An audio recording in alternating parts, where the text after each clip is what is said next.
Welcome to the Global News Podcast on YouTube. Hello, I'm Oliver Conway. And today we're joined by the BBC's science correspondent Esme Stallard to talk about the return of humankind to the moon. And as we speak, Artemis II, the crew, are on their way. Tell us about their mission. So they're going on a 10-day mission where they will travel to the far side of the moon and return. This is part of the broader Artemis programme, which will eventually, as you say, hopefully see us land back on the moon in early 2028. So what they're doing is they're testing a number of systems. So one of them, for example, that they're testing is the use of the deep space network. So that's how they communicate as they travel further away from Earth, is making sure that they can return as well from that far.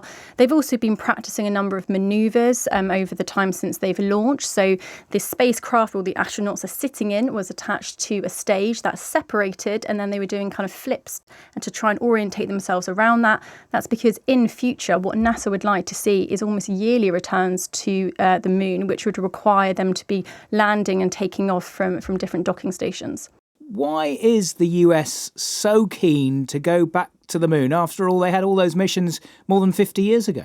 Yeah, you would think that's done and dusted, box ticked, we don't need to do that again. But over the last few years, there's been a real kind of acceleration of competition on Earth for resources. And the moon and eventually Mars, which is what NASA hopes this mission could help them eventually get to, raises the questions of being able to harness more resources and more minerals. So what are some of the minerals that they could actually find on the moon? Well, there's some very important rare earths and other minerals, things like platinum, lithium are really crucial ones. These are absolutely vital for electronics of all types. So think about electric vehicles, think about renewable energy, think about your smartphone. So these are the types of minerals that the demand for those is just going to keep increasing. Also the potential for helium as well, which is trading at quite high prices. So there is real potential for economic benefits from doing this mission. And that's something China is also hoping to do. They have their own mission to the moon, which they're hoping to get there for 2030. In fact, when this Artemis program first kind of kicked off in 2017, Trump, actually, I'm going to read you his quote. He said, he vowed to launch American astronauts to plant the stars and stripes on the planet Mars. And I think that kind of sums up the attitude of the administration, that this is about claiming territory, it's about claiming access, and it's about American superiority, not just on the Earth, but in space as well. Yeah, despite that talk of Mars, there seems to be more focus on the moon at the moment, with Elon Musk saying they're shifting towards that. Is that because it's more immediate and just easier to do? Exactly. It's far more accessible there. I mean, the journey is 10 days. Think about going to all the way to Mars. It would take weeks. And if there's any problems trying to get back, it is obviously really difficult. Not to mention, if they're really serious about harnessing some of the minerals and resources that are on the moon, they're going to need them far quicker than what would be possible on Mars. At the moment, even though there are critical minerals found around the world, most of the processing, so the turning of these minerals into very useful materials, actually happens in China. For some, it's more than 90% lithium, for example. And so there's no point waiting years and years and years to try and source more of these. The US feels like it needs to act now. And also, this is a multi-billion-dollar program.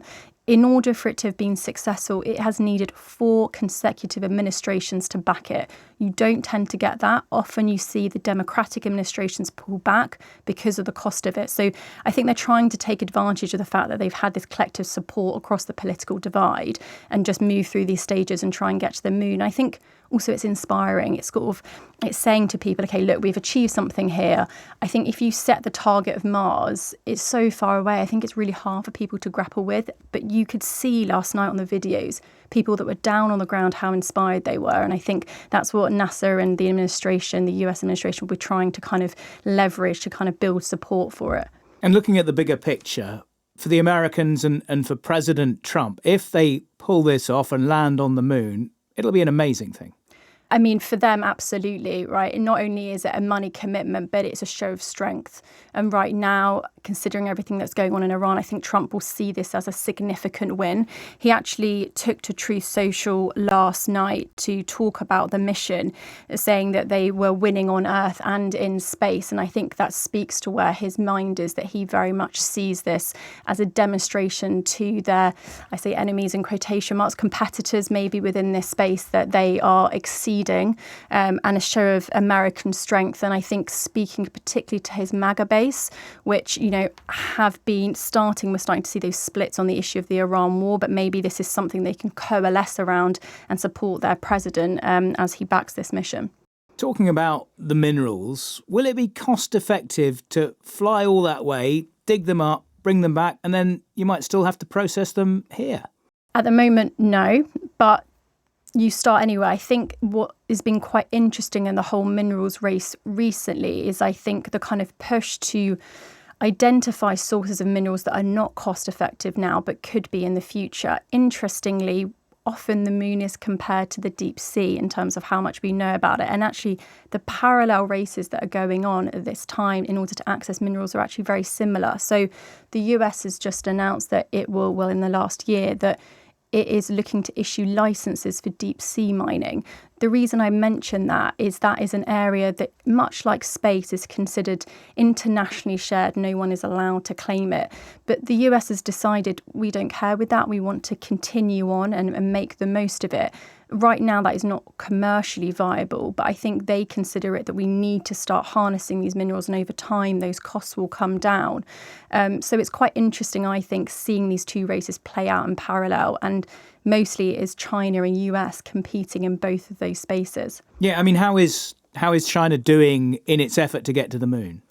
China is a little bit more private, as we know, about any of its operations. Trump is very keen to take to Truth Social to say how amazing they're doing. But China is progressing through its own stages very quickly. As I mentioned, they're hoping to get to the moon in 2030. But actually, even though NASA is sending astronauts over the other side of the far moon, China got there some years before, not with astronauts, but with a lander.